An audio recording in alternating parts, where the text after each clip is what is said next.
Good afternoon, everyone. It's Tom Abbott here. Welcome to another episode of the Selling in Asia podcast. I am so excited to have with us today Dr. Christopher Croner. Now, Dr. Christopher Croner, he's the principal with SalesDrive, and it's a firm that specializes in the selection and the deployment of high-performing salespeople. Now, Dr. Croner is also the co-author of the book, Never Hire a Bad Salesperson. Again, I love that title, which details his research and practice in identifying the non-teachable personality traits common to top producers. So I'm so excited about this topic here today. Welcome, Dr. Christopher Croner. Hey, how are you doing, Chris? Tom, I am doing wonderful. Thank you so much for having me, and thank you for the opportunity to be of service. Hey, it's my pleasure. This topic is one that is near and dear to my heart. I love that book title, Never Hire a Bad Salesperson Again. Can you just tell us a little bit about how that came about? Oh, good question. So when trying to figure out a good way to get attention or encapsulate what we had talked about in a way that people would pay attention to, one of the biggest pains that most business owners have that they can identify with is having someone who looked great in the interview who ended up underperforming. I can tell you when I give a presentation, one of the first questions I like to ask at the beginning is, out of the group present, raise your hand if you've ever felt burned by a sales candidate who looked great in the interview, but ended up underperforming. And there's this emotion. It's not just even raising hand, there's this emotion that comes in. So we thought that title, Never Hire a Bad Salesperson Again, which speaks right to that pain that so many folks have, would be an effective way to communicate. Here's what we're going to offer you in this book. I love that, Chris. That's awesome. So, I've worked with you before over the years. It's probably been about 3 or 4 years now. We've actually used your services in making sure that we never hire a bad salesperson again. And you identify that there are three. You refer to them as three elements of drive. Mm-hmm. Can you tell us a little bit about what is drive and what are those three elements? Sure, of course. So, in terms of the three elements of drive, going back, one of the questions we'll often get related is, again, how did you derive those characteristics? With these three elements of drive, and specifically, they are number one, need for achievement. When we talk about the need for achievement, we're talking about the person who wants to do well simply for the sake of doing well. So the person high in need for achievement, they just naturally want to set the bar high. They want to jump over that, and they want to set it even higher again the next time. So they're constantly focused on producing excellence just for the sake of excellence. And it's interesting, Tom, because the research shows that characteristic, need for achievement, it's important not only for salespeople, but also incidentally for entrepreneurs. People have to kind of get up every morning and make it happen, and there's nobody standing over them watching them.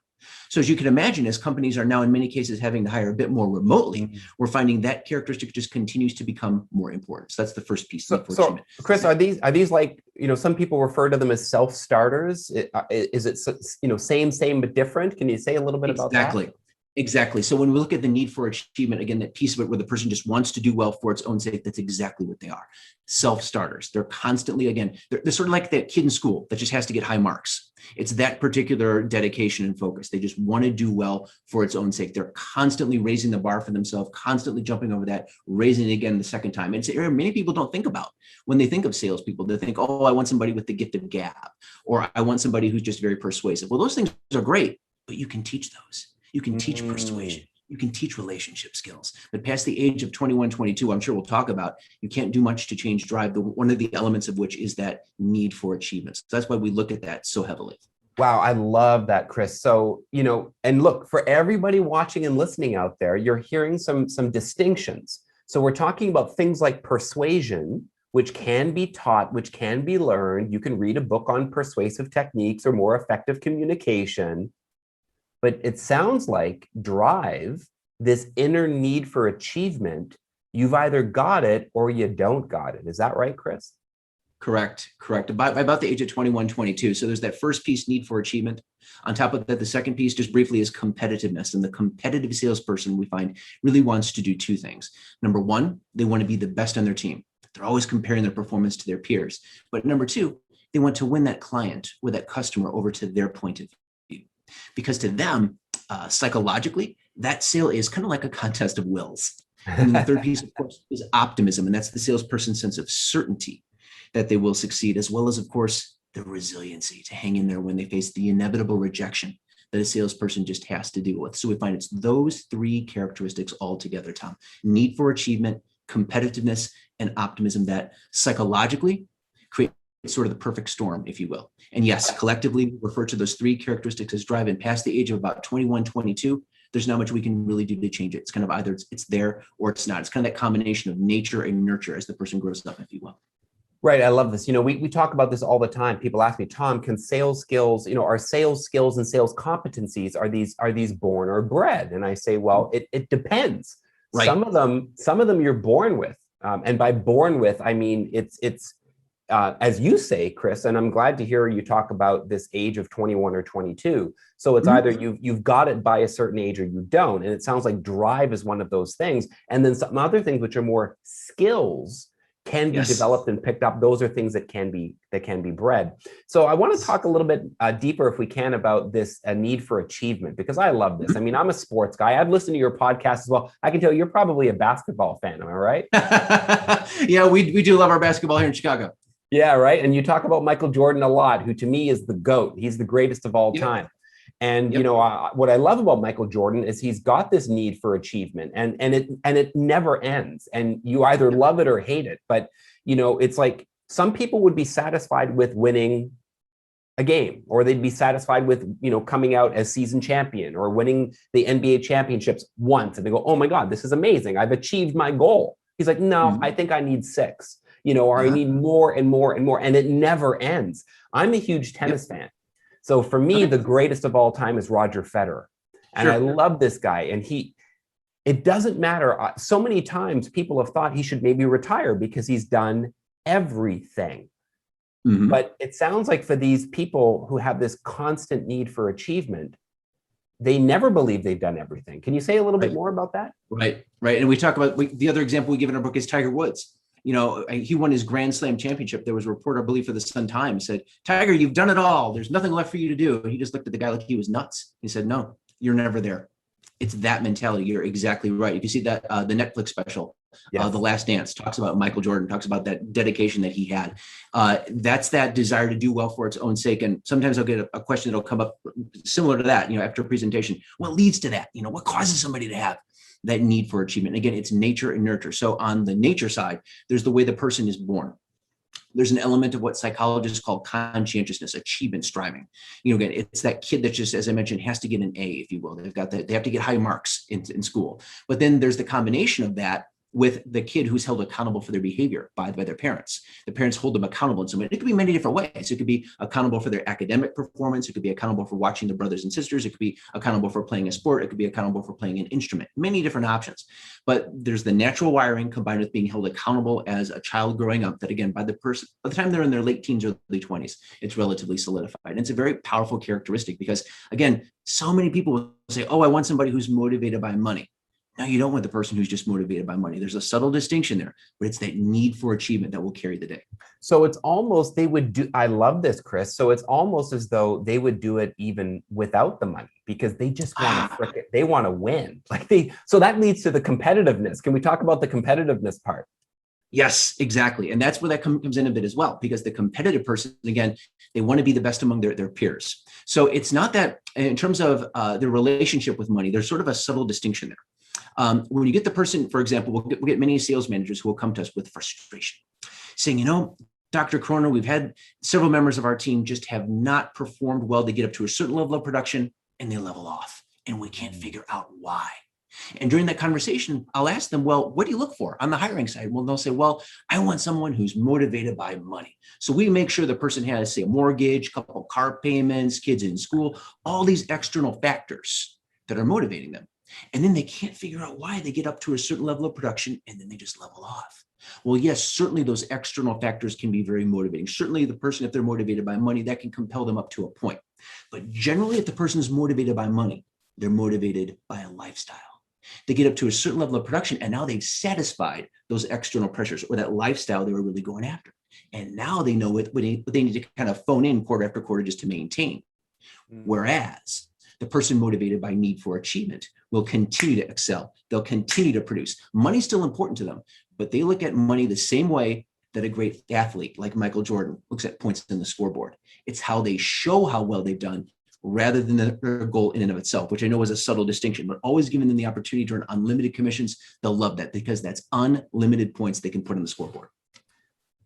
I love that. So it's never ending, is it? Right? It's like they always want to constantly compete. And I love what you talk about competing with themselves, right? Yes. Can I be a better version of myself today than I was yesterday? And Yes. also, hey, competing with your peers, compete, you want to be the top salesperson in the organization, right? Yes. Yes, it's sort of like, again, it goes back to wanting to compare their performance to everyone else, almost like a kid. They want to be able to see that at the end of the day, their scores were higher. They've got that mentality of just wanting to win, and they need an index. That's why Michael Jordan, he always needed an index, always need to compare to himself to other people on the team. He wants to be the best, and it goes without saying. I know there was one of the episodes of The Last Dance where there was a reporter who asked him, I think before their Olympic outing, if it comes down to it at the end of the game, how's this going to go? He said, I'm going to have the ball. Why would you even ask that question? It's that sort of mentality. So. And that's Michael Jordan with the best of the best, right? This was the dream Yes. team, right? 92 Olympics, the dream team. It's literally the best, I would say the best basketball players of all time. No doubt. And yet he is no doubt the top dog on that team. And in his mind, he believed that as well. It's phenomenal. So then the third piece of drive you talk about is optimism. And I'm a huge fan of this. In fact, that's actually one of my signature strengths. It's one of my top 3. I did one of these assessments years ago, and optimism and hope, believing that you can always succeed despite challenging situations, has always been part of my drive. So this is why this topic is so special to me. Can you tell us a little bit about optimism and why it's so important in the sales role? Of course. So when it comes to optimism, as I mentioned, we're looking for the person that is certain that they will succeed. Just like you mentioned, they want to make sure that no matter what happens, their focus is always on the positive. They can get knocked down, they want to get right back up. It's that sort of mentality. The door gets slammed in their face. They know they will knock on that next door with that much more certainty and passion and conviction. And that's really what props the person up, if you will, in many cases at the end of the day when they've had a bad day. Because when you think about the person, as I mentioned, that's going to be able to go out as a hunter salesperson, knock on that door, whether that's, again, as I mentioned, in person over the phone, get the door slammed in their face, then knock on that next door with that much more certainty and passion and conviction. Psychologically, again, it's that optimism that allows them to do that. They are certain that they will do well. They know that if that last call didn't go as well as they would like, they can make the next call better. They know that they have a system for doing so, a consistent system for calling and calling and calling. They know that the next call is going to go well. They don't get hung up. They don't get too hung up on one call that didn't go well because, well, they don't look at that as a permanent issue. It's something that's temporary. They can get past that. They have that certainty that they will do well because they were raised essentially in that way. That's that combination of nature and nurture. But sometimes people ask me, how do you raise a child who's optimistic? Well, the classic example I know is having a kid who's maybe has climbed a little bit higher than they would like to in a tree, and they feel stuck. And of course, the parent's desire is to walk up to that tree and grab the kid and help them down and say, oh, thank goodness you're safe. But then another parent may say something like, well, let's gently coax the child down. And they gently allow the child to climb down on their own, and then walk up to the child and say to them, I knew you could do it. Those are two very different experiences. But you see how that combination of, again, nurture and nature, by the time the person's in their late teens, early 20s, that's relatively a solidified characteristic, if you will. It's very interesting. I love that. And I like this thing that you talk about optimism. It reminds me of that quote from Winston Churchill, who says, success consists of going from failure to failure without loss of enthusiasm. Exactly. Because again, failure is a judgment in many cases. Oftentimes people who are optimistic, they have a system for success. They know that they're going to diversify, if you will, their efforts. They know many will not necessarily go well, but one will. And that's their system. They recognize that at the beginning. So they don't get too caught up and this didn't go well, that didn't go well, this was a failure, that was a failure. They have a system whereby they're going to make 20 calls. They know that one of those calls will work and they're not going to worry about the other 19, if you will. So it's that sort of mentality. I love that. It reminds me of this quote by Mark Cuban, and he says, every no brings me closer to a yes. Exactly. So you've just got to have that mindset. And it sounds like that's something that can't be taught. You've either got that or you don't have that, right? Correct. So let's talk about how we find people who have that. So Are there specific markers or indicators on a candidate's resume that might give you some clues? Because everybody's writing resumes these days. They're taking courses, they're downloading templates online, and they're really trying to put together these perfect resumes. What are some of the things that we as hirers, as sales leaders, should be looking for as indicators in these resumes to try to give us clues as to whether or not they could possibly be a good fit?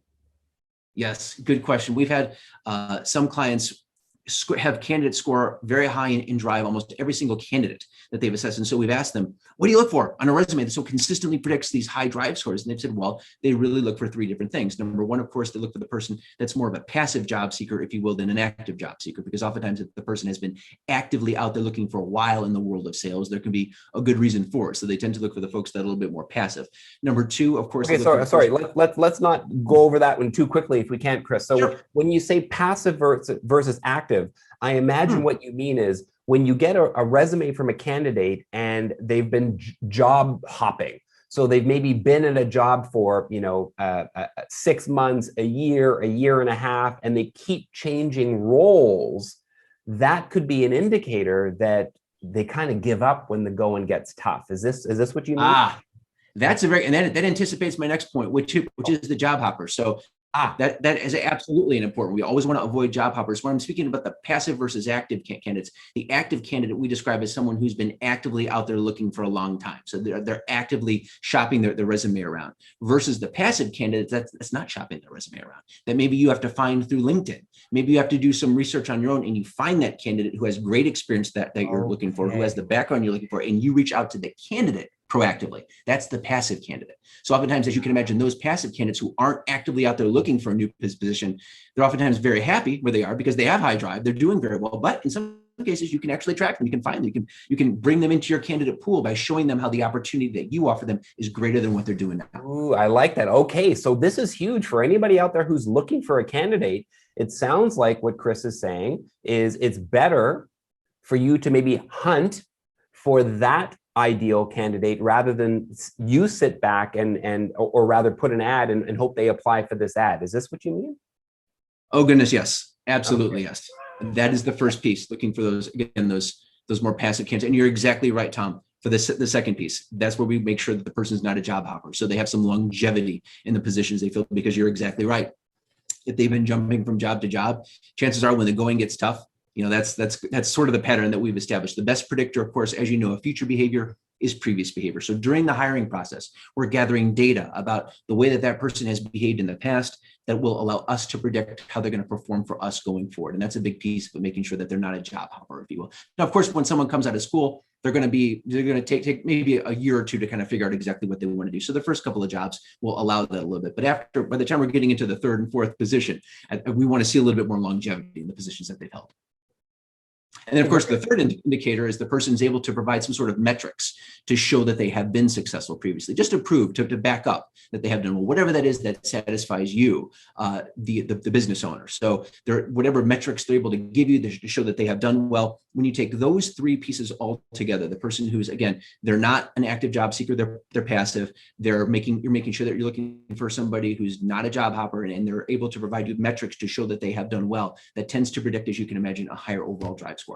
Yeah, I love this. So for all of you listening and watching out there, when we talk about metrics, what we're talking about is the difference between someone saying, I was a top producing sales rep, or I hit target, versus someone who says, I helped increase revenue from 100,000 per month to 300,000 per month within a 6-month period. Exactly. Something like that. Is that what you mean?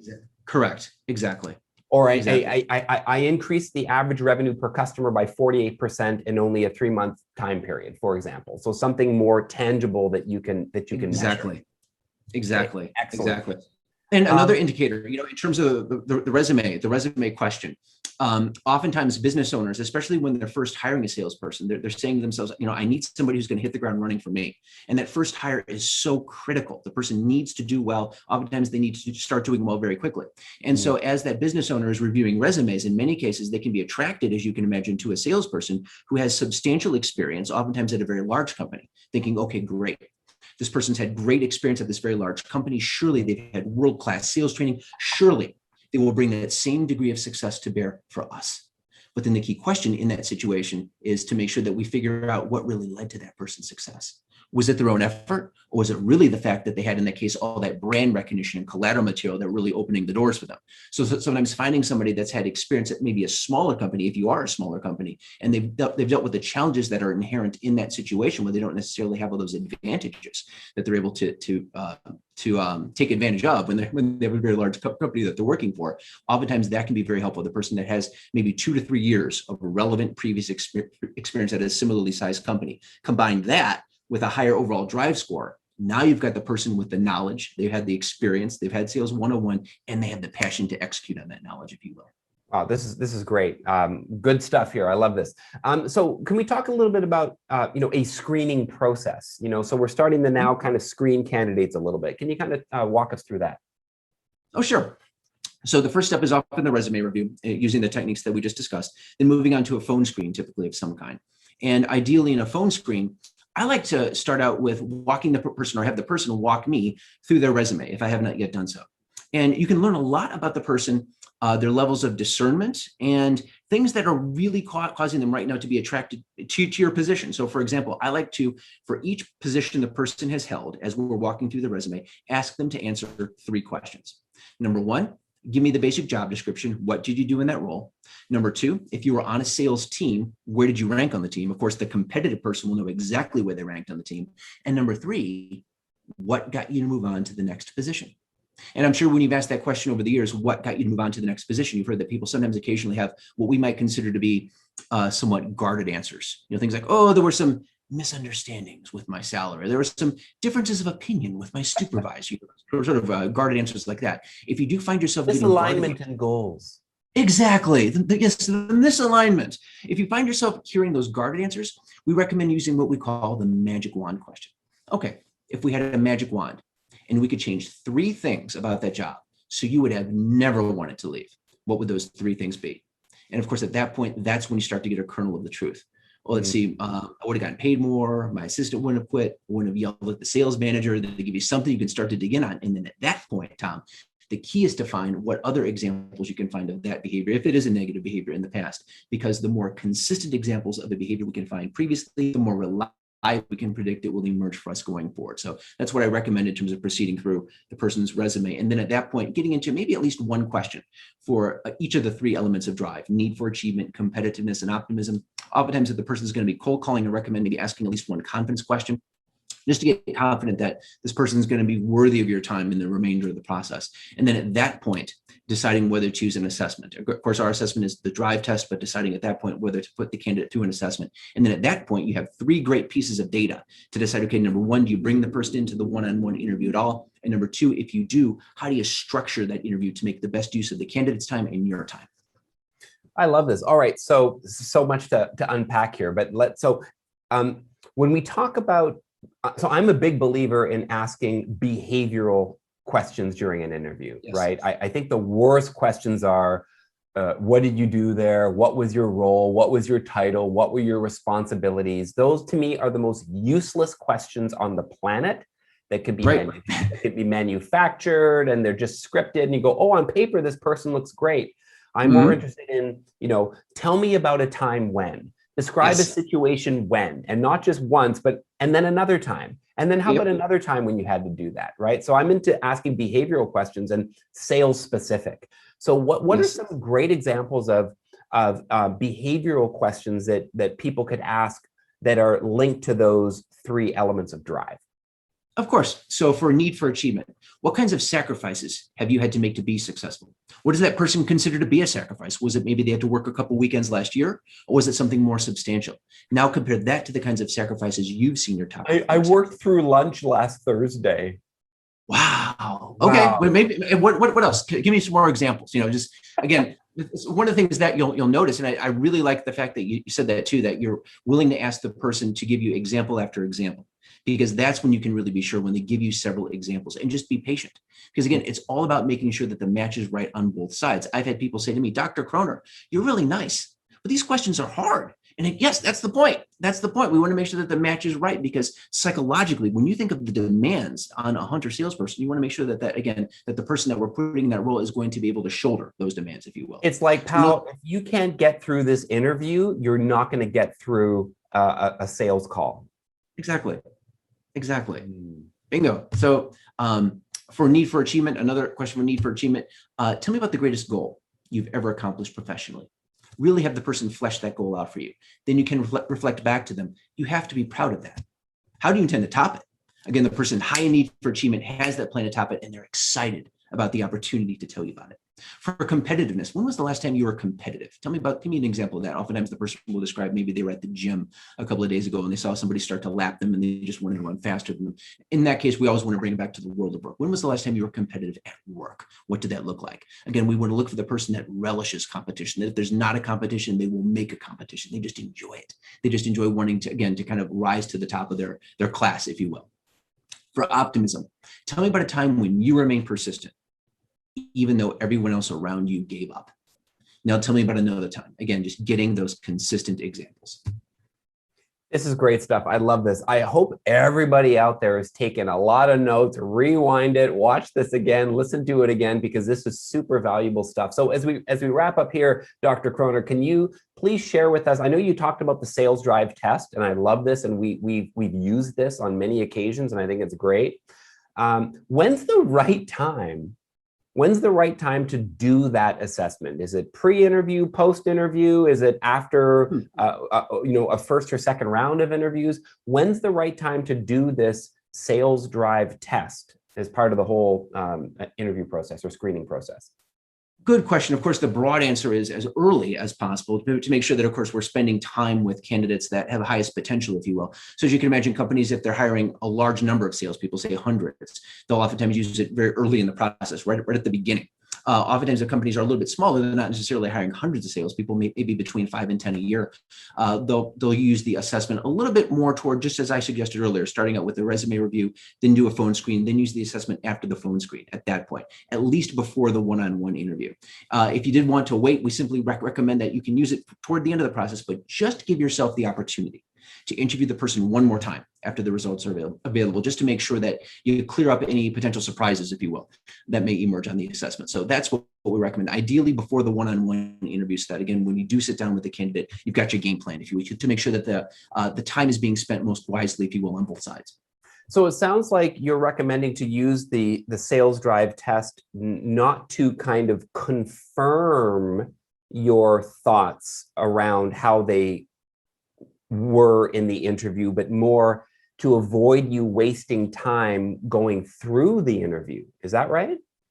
Yes, essentially. Now, if you do have a candidate that, again, heretofore, up to this point in the hiring process, you really had a good feeling about the person, they've done very well on the previous stages, and you still want to interview them, you certainly can. I never say any assessment is the be-all, end-all. I simply like to look at the assessment as a bit like having your consumer report, if you will, before you make a major buying decision. It just sort of says, hey, buyer beware. Please heed the warning, if you will, on the assessment, just to the point that you're comfortable, because no matter what, it will make you a much more powerful interviewer. Because now, as you can imagine, you're uncovering dynamics going on underneath the surface that you might not otherwise have seen at all before. And no matter what, you're going into that new hire with your eyes wide open. I love this. Dr. Croner, this has been amazing. Thank you, Chris. For all of you out there, I hope you have found tremendous value in this episode of the Selling in Asia podcast. We're going to have Dr. Croner's information in the show notes, so feel free to reach out to him if there's anything you need around this topic. Thank you, Chris. It's been a real pleasure. Thank you, Tom. It's been a pleasure for me as well. I really appreciate the opportunity to be of service. All right. Take care, everyone. Bye now. If you want to take your sales skills to the next level and learn how to master the entire sales process, join SoCo Academy and get certified in SoCo selling. The link is in the notes.